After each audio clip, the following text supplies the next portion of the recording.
The Middle East Peace Run podcast with Pat Farmer is brought to you by HiVita, premium quality Australian-made supplements. Live the HiVita life at hivita.com.au, and Nut Roasters, the snack that can benefit your heart at nutroasters.com.au.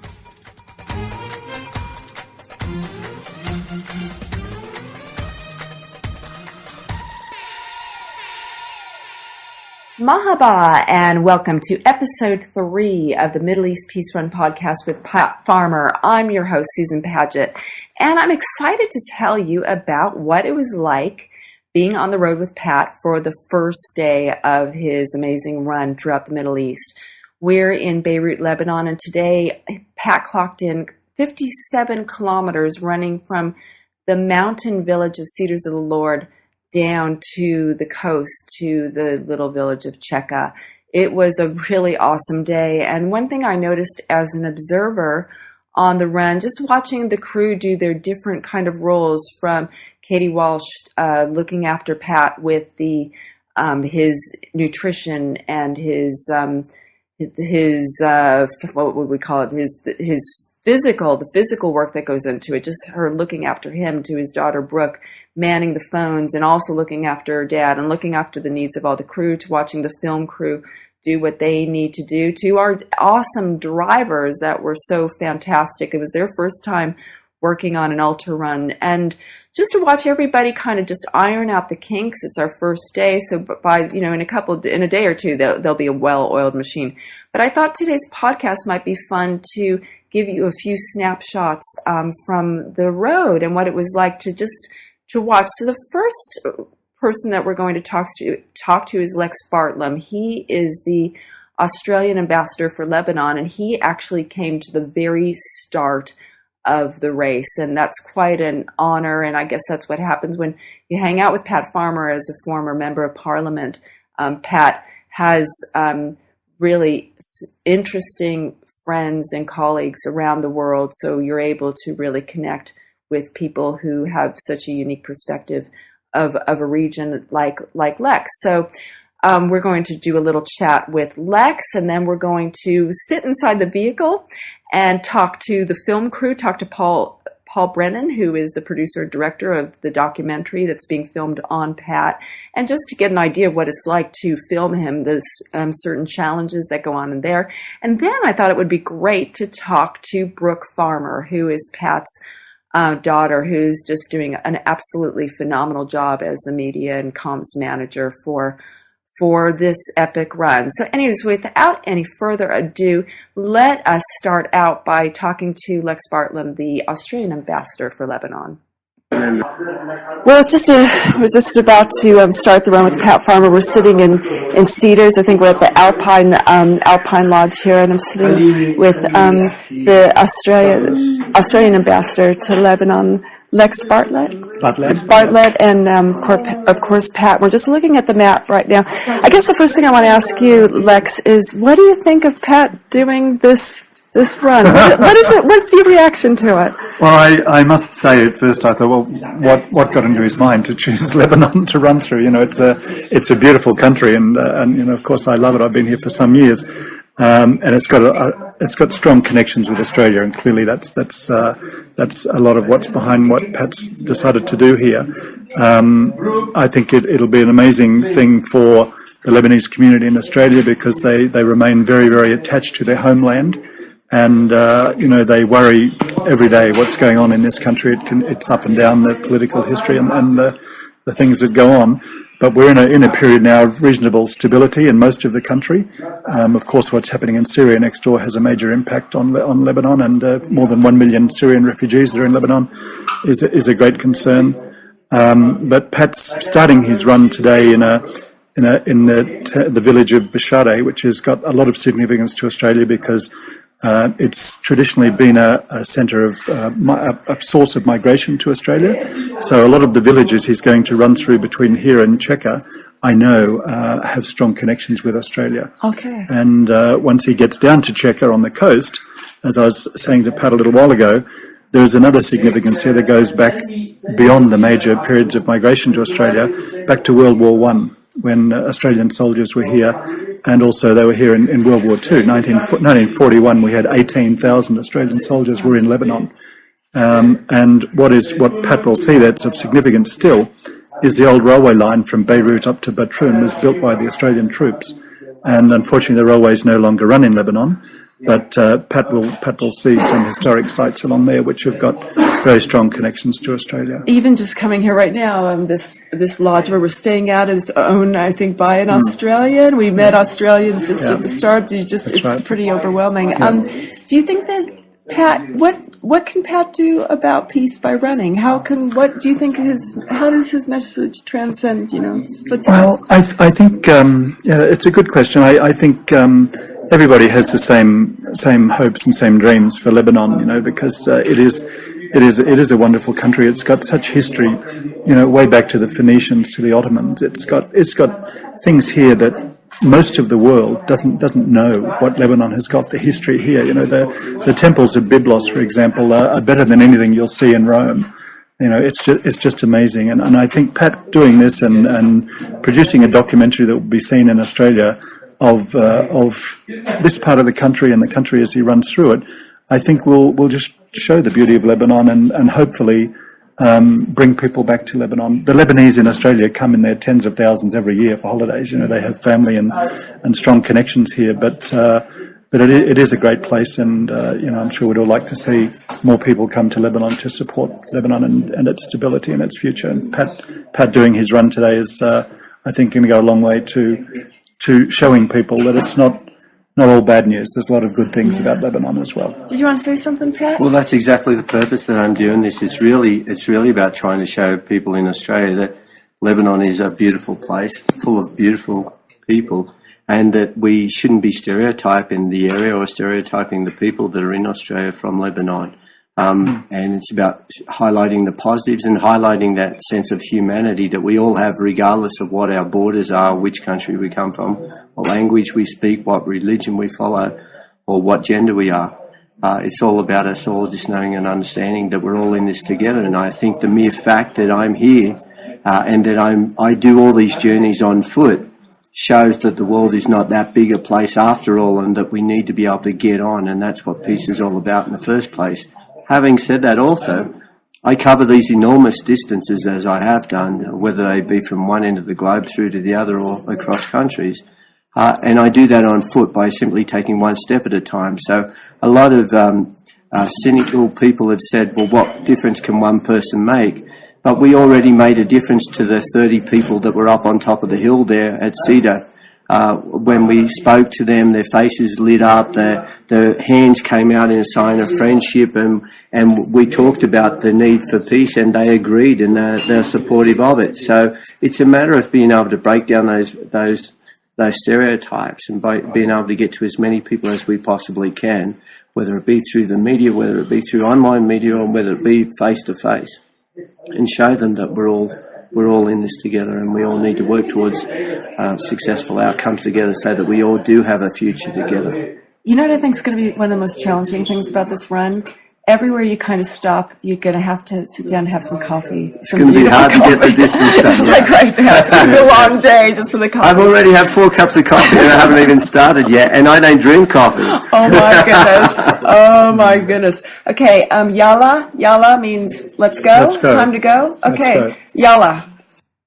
This next little chat is with Brooke Farmer and Paul Brennan. We were sitting inside the vehicle, and this just gives you a little idea. We really the crew has to monitor Pat about every 5 or every 10 Ks. They take the pressure off Pat of monitoring his mileage so he does not have to think about it. And if they don't do that, it actually really messes with his head.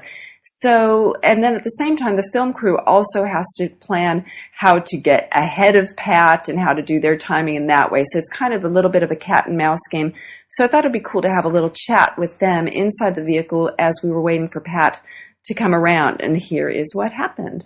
Okay, so one of the weird things, if you've never done an ultra run, followed a Pat or anyone on an ultra run before, is that the team is trying to follow him and make sure he gets the food, nutrition, and everything like that, and does his kilometers. He's basically just running running and just counting on the team to fill him in. So I just want to get a grip on how it all works. So how do we follow him? And this is besides the film crew stuff. We'll talk about the film crew stuff with you, Paul, in a second.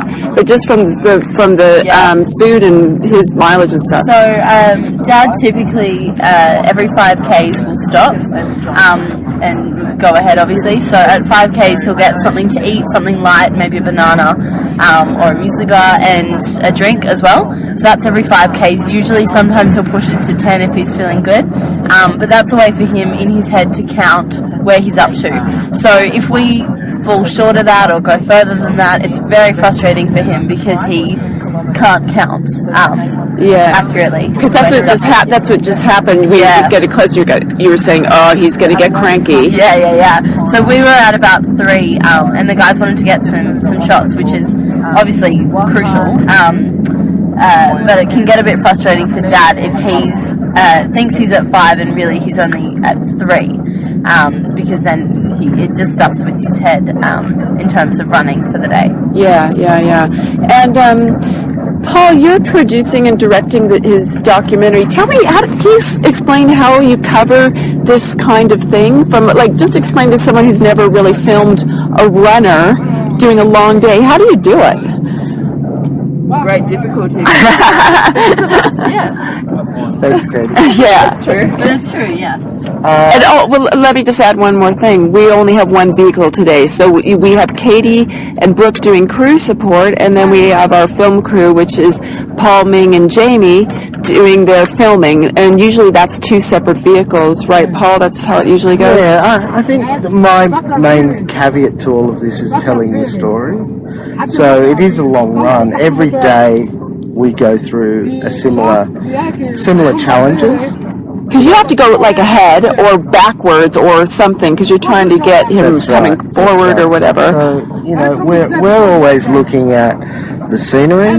We're always looking at the possible people that Pat may meet along the road. Like we just met some Australians that have come here and were made aware of him running through Lebanon, and they're obviously living here, and so they wanted to come out on the road. So it was just quite fortunate that we were at the right place at the right time. Sometimes we're ahead so far that there's no way of turning back. Yeah, right. Capturing those moments. So literally I just look at it as the overall run. What are we trying to achieve? And then look at the best elements of the day and creating story that will thread through to give us the overarching story that we're looking for, which is really about the awareness of the region, the people, Pat's mammoth efforts, superhuman efforts, and the story of the crew and everyone meeting the demands and challenges of the day. It's the first day today. What are the challenges that you notice for the first day from a filming perspective? It's getting. I like to call it.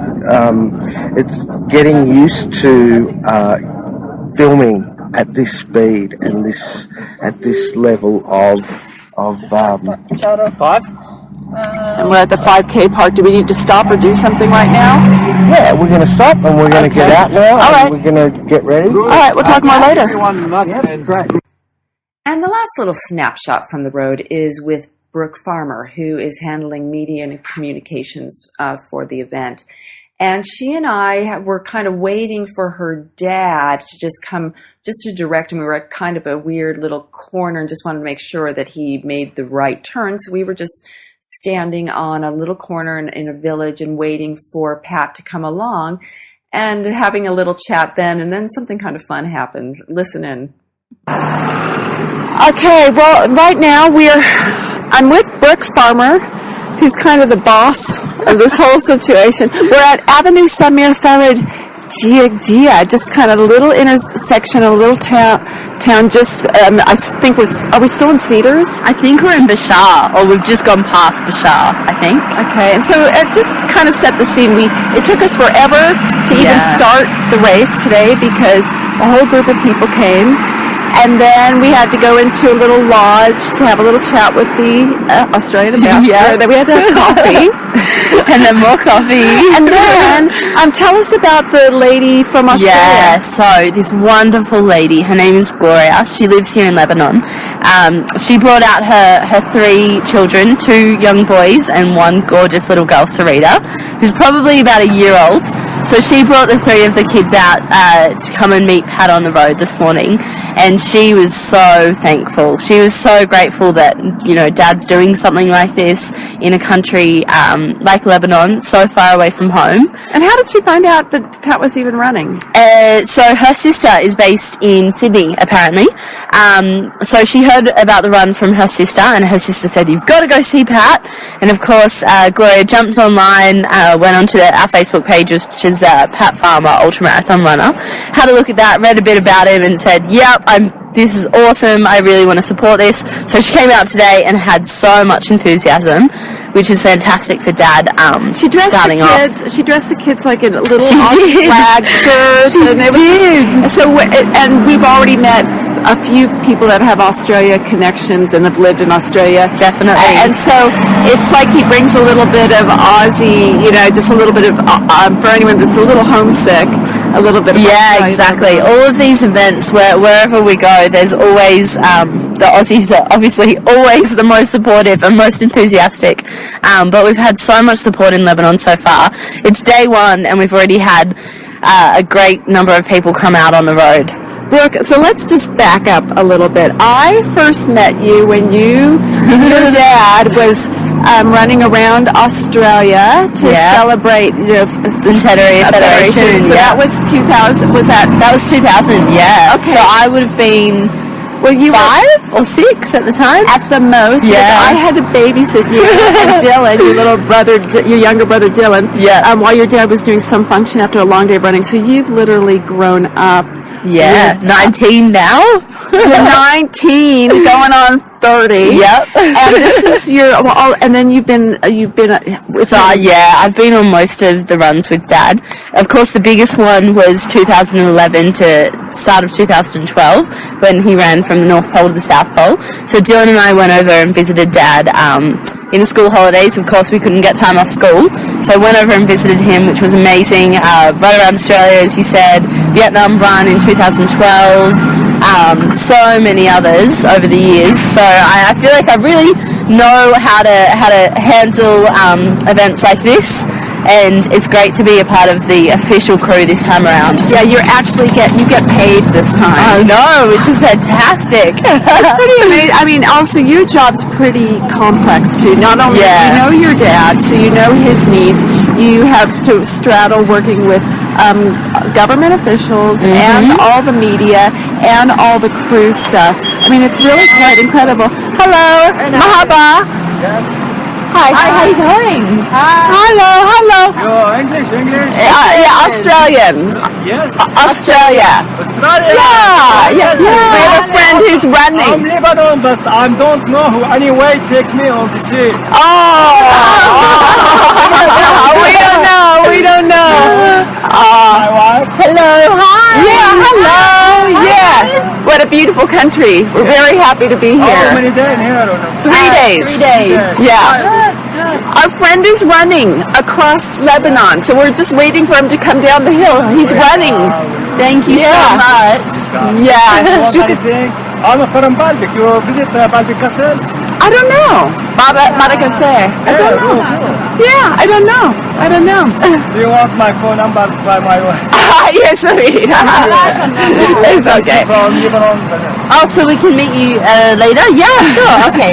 I'll write it down. We're just stopping. Yep, some people just saw us standing on the corner just talking. So everyone is so friendly. This is a little family that just stopped and saw 2 Western ladies standing on the corner having a chat. So they just pulled over to say hello, and now they're giving Brooke their phone number. So we're just kind of going through this. Yeah.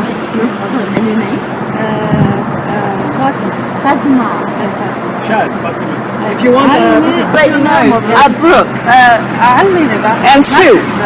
Yeah, okay, I'll call you and then have my phone. What's your name? I'm thank you. Shukran. Ciao.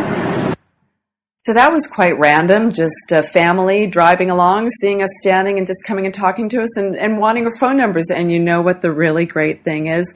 About an hour later, Brooke got a text message from the family saying, "Good luck, my friends. We are very happy to know about you." Pretty humbling, hey? So that is day one on the road on the Middle East Peace Run with Pat Farmer and his crew. Thank you so much for listening. I look forward to bringing you more episodes. Please subscribe on iTunes. Share these with your friends. We're really happy to give you a little slice of behind the scenes on the Pat Farmer Run. All right, until the next episode, look forward to talking with you, and thank you for listening. To connect with Pat, visit his website at patfarmer.com. Like him on Facebook at Pat Farmer Ultra Marathon Runner, and follow him at Twitter at Pat Farmer Runner, #ME Peace Run.